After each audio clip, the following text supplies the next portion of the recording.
Hi guys, welcome. Reza here from Get Fit with Reza. I promised you guys to do a video series of probably typical and common frequently asked questions with regards to fitness and how are you supposed to train around this lockdown period. So I will detail in the description below the other few videos lined up that I will be preparing for you guys. But today, for the first one that we want to be talking about how to go into program planning. So I have for you 4 easy steps to program planning during this lockdown period. So bear with me. It's a bit of a combination of understanding your SMART goals, your FITT, and a little bit more to help you along to understand what you can do and how what you want to do should fit your goals, and think a little bit more about what you like to do as well. I think that's very important. So let's immediately move on to the material. I'll be right up on the top left hand corner of the screen. So here, I'm going to give you this acronym, right? So IPAT, I-P-A-T, okay? So this is something for you to use as a guideline when you start to design your own program. Okay, it's really easy. Alright, so it's identify, preference, availability, and type. So we are talking about identifying your goals. Alright, what you hope to achieve within this next 2 months or so when you're at home, what you want to do for yourself. It's got to be specific and measurable. It's got to be achievable as well. So those are the things that we have already talked about in terms of SMART goal setting and your FITT principles for exercise programming. Alright, next we look at your exercise preference, the availability of equipment, and the type of program. So I'll quickly go through with you, alright, each individual aspect of this iPad, okay? So the first one, which is identify. Important thing is you have to be very clear about what you hope to achieve during this next month and a half to 2 months or so. Being at home, now we are having this extended period of the circuit breaker all the way to 1st June. So that gives us about 6 weeks of home workout. Alright, so identify what you hope to achieve, which is the common ones are fat loss, alright, muscle hypertrophy, is it even possible, alright, and maintenance. So for myself, I'm probably looking at a combination of maybe fat loss and a little bit of muscle hypertrophy, a bit of body composition change if it's possible. If not, if I can just lose a little bit of body fat, that would be very good, because right now, since I'm home, I'm not moving so much. My calorific intake, my daily calorie intake is actually much lower, so I don't eat so much. I just have to maintain my protein intake to maintain muscle protein synthesis, and that should help my muscle mass. You shouldn't be losing too much muscle mass during this next 6 weeks to 8 weeks, okay?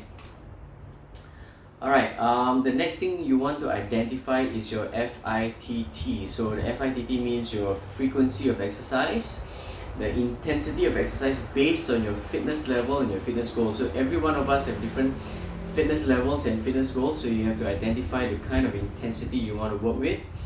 Based on the F earlier, which is the frequency, so how often is it realistically with the kind of workload you have at home right now.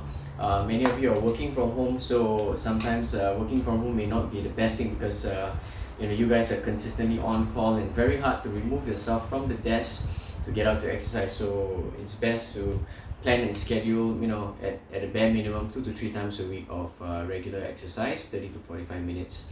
That brings us to the third point, which is time.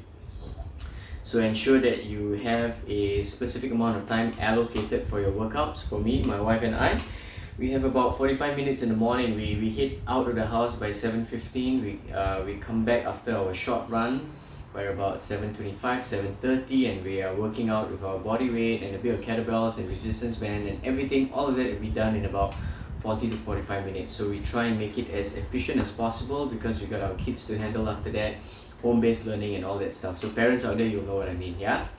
Alright, and finally, the type of exercise. So that final T is what we want to look at the end of this program planning. Again, due to the lack of equipment, we want to see what type of exercises that we can actually do. So this will all tie in together in terms of how do we effectively do a good program for you guys, okay? Next one is preference. This is super important, because as personal trainers, sometimes we make the mistake of giving our clients what we like to do, but not what the client likes to do. So for example, I'm going to give a few examples here on the screen when you see the PowerPoint. Some prefer more cardio, some prefer more weights.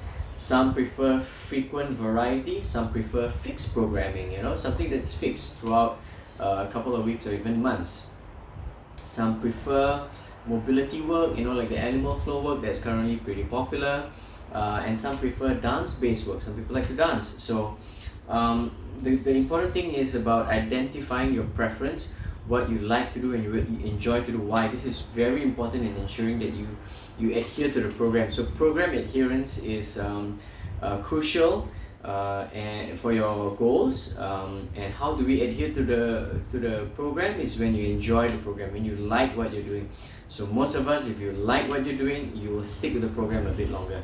Unless your discipline and the motivation level is very high, then you can do specifically rigid programming based on what is truly good for your goals. Alright, other than that, I think having a mixture of what you enjoy to do plus the tough stuff that you don't like to do will be a good route. For example, I'm gonna camp here for a short while. For example, if you're doing some kind of dance-based routine, let's say take for example Zumba. I've never done Zumba, but how can you make Zumba tougher for you? Very simple. Could you hold maybe some light weights in your hand to move? Could you hold maybe a water bottle in your hands to move? Could you possibly hold a resistance band, the light one? So every time you stretch your hands apart, you're getting some resistance. Every time you punch your hands forward, you're getting some resistance. So if you have access to ankle weights, maybe ankle weights could be a very good choice for you to add some load to the body. Maybe even increasing the range of motion of some of the movement patterns within the Zumba program. That could be helpful to increase the intensity of the workout for you. That should help you achieve your goals along the way. These are just some ideas. Alright, so again, remember, do what you enjoy, do what you like, work the rest around it. Okay? Next one is very important right now in terms of what's available, the availability of equipment or the lack thereof. Okay, so thankfully for me, I've got kettlebells and resistance bands in the house. If not, what can you do? I've had some friends who cleverly buy at the supermarket your 5 kg rice, which is in that packed plastic packet. So that 5 kg bag of rice right now is like a 5 kg weight plate. Just get 4 of those rice packets at 5 kg. How much weight do you have now? You have 20 kilos now. So you have 20 kilos of weight to work with. That's brilliant. You could put that 20 kilos in your backpack, you could put it in your sport bag, you could carry it in front of you, you can front load carry. So you have, again, variable resistance levels from 5 kilos to 20 kilos or even 25 kilos depending on the size of bags that you have at home for your squats, for your lifts, even for your swings. So you have a nice good sport bag that you can pack it in. You could put all that rice packets inside the bag and start to swing. So I think that was a really clever idea from Madison. So Madison is from Taiwan. The guy is really creative, so I want to thank Madison for that idea. Now, if you need to use that bag of rice, just open it, cook the rice. If not, you have 4 to 5 times 5 kilos weight plates in your house. I think that's a brilliant idea that you can use as added load for your workout. Okay, so next, the typical stuff we talk about: books, stools, towels, socks, a carabiner with a towel, a resistance band, kettlebells, if you have any chairs with roller wheels. So if you have those chairs with roller wheels, you can hang on to the chairs and do your ab roller if you don't have the ab roller. Okay, but remember, at the bottom line, safety is priority. So always test and check whether this equipment that you have created at home is safe for you to put your weight on it. If you're going to fall and hurt yourself, you're going to trip and slip, don't do it. Find a better way, find a safer way. So at the end of the day, remember guys, keep yourself safe. Safety is always a priority. Okay, so the next one is I think we have a lot of good content on YouTube right now as you're watching this program with me. Get creative, use YouTube to find different kinds of homemade exercise equipment. Just do a quick search, spend half an hour to an hour digging through YouTube and see what you can come up with. Okay, You can also watch my video, MacGyver Your Fitness. So that one I have truly enjoyed making that video. So I show you a few different methods of using a bath towel, socks, alright, and even just your body weight to have a great workout, okay? Next one, yes, the type of workout. This is really important for those that are really keen to achieve some kind of success in your fitness goals during these next 6 weeks or so, okay? So if your typical goal of fat loss, I'm just going to camp on fat loss for a while. We have to remember, if you're looking at body fat loss, regardless of the program, you have to be in calorific deficit. You have to be in a calorie deficit, alright? So in the description below, I'll put the link to the tdeecalculator.net. So that is a calculator called the Total Daily Energy Expenditure Calculator, which you can input your age, your weight, your gender. Alright, if you already know your body fat percentage, great, put it in. The calculator will calculate for you what is your current maintenance calorie intake plus the macronutrients or your protein, carbs and fats. And then they even show the high carb variant, the high protein variant, the regular variant, and then there's 3 other tabs that you can click on to be in maintenance, to be in a weight loss, to be in a weight gain. Alright, so all of those, especially the weight loss and the weight gain, they are calculating based on a 500 kilocalorie deficit daily. Alright, so in a week you need to be in a deficit of about 3,500 kilocalories. Again, how do we achieve those deficits? It's a combination between input and output. Alright, less on the input, more on the output. You should be good if you adhere to the program. Alright, so now coming back to the type of workouts that will suit your goals. If we camp on fat loss, then all your high intensity circuit based work is going to be very beneficial for you. Get some cardio done up front, 10 minutes of cardiovascular around the neighborhood or even on the spot, up the staircase, down the staircase, whatever. Get your cardio done from 60 to 80% maximum heart rate, hold that for 10 minutes, put in another 15 to 20 minutes of HIIT program. On the next video, I will share with you guys a little bit more the differences between metabolic conditioning, high intensity interval training, and circuit training. What's the difference between these 3? So wait for the next video. I'll give you the difference and the understanding between these 2 to help you along. Alright, so for now, yes, if fat loss, do stay with the high intensity programs. Alright, if your fitness level is already there. If you have a lower fitness level, please go with the lower intensity steady state cardio stuff first, okay? Alright, so guys who are intending to gain strength, alright, so then you have to work a lot with time under tension, work towards volitional failure, which is your technical failure in terms of your movement patterns. So now that's easy to get done on the upper body, alright, to get that fatigue on the upper body in terms of the chest work. That's easy. You just change angles in your push-ups, change the tempo of the push-ups. We should reach technical failure or volitional failure really easily. Now the tough part is actually the lower body. How do we keep our quads, glutes and hams challenged during this period of time? So those things, again, we have to play a lot with time and attention, good slow eccentrics, work with speed, so you don't have to jump off the ground. If you have bad knees, don't do plyometrics. All you need to do is to accelerate the tempo of you coming up. So let's say you're going down 2 to 3 counts in your squat, come up fast. Squeeze your quads, get good muscular contraction on the way up of your squat. So those are the things that you can do. You do have to put in the reps, guys. So in order for you to reach mechanical failure or volitional failure, technical failure of your squat pattern, you have to put in the reps, 30, 40, even 50 reps before you reach that point where you can create enough muscular damage for muscle hypertrophy, okay? So the next thing would be due to equipment limitation, you may only end up with calisthenics. But here's the thing, alright, calisthenics can be extremely brutal and difficult if you are able to understand it and master it. Alright, my recommendation is for you to go on the internet and find this ebook by Pavel Tsatsouline. Okay, it's called The Naked Warrior. Alright, I think that book was published sometime in 2003 if I'm not wrong. So that book gave me an early head start on understanding how to master your body weight. Alright, body weight training can be extremely brutal and difficult if you stay on just a few key movement patterns. For example, mastering the pistol squat, mastering the one arm push-up.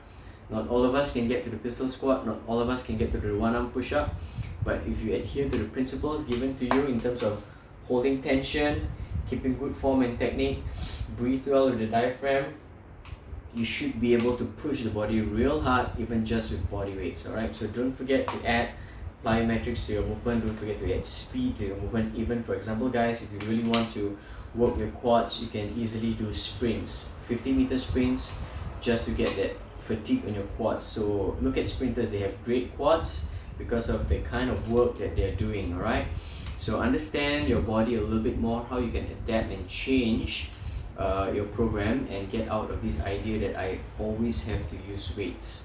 So start to change your mindset, use what's available, and the important thing is challenge yourself this period of time. Next thing we want to talk about very quickly is don't worry about muscle loss, right guys? So a lot of us are kind of freaked out, man, I'm not going to hit the weights, I'm going to be losing muscle. Key thing is, if you eat enough proteins right now, thank God all the supermarkets and markets are still open, you still can get your chicken, your fish, your beef, whatever. Keep eating. The only problem is if I don't have the stimulus on the body, the demand is not there for me to want to eat those things. So I'll leave this maybe in another video, a simple nutrition video. I'm no expert in nutrition, I will tell you that upfront, but at least from my experience, I can share with you a little bit more how do we eat a little bit smarter during this period of time and maintain good body composition, not get fat, retain your muscle, or even gain some muscle during this period. Alright guys, so very quickly we're going to give you some suggestions at the end of your program here. Alright, so regardless of your goals, most of us require a good mix of high intensity cardio, speed strength, which is your plyometric work, explosive work, strength, things that you have to lift heavy.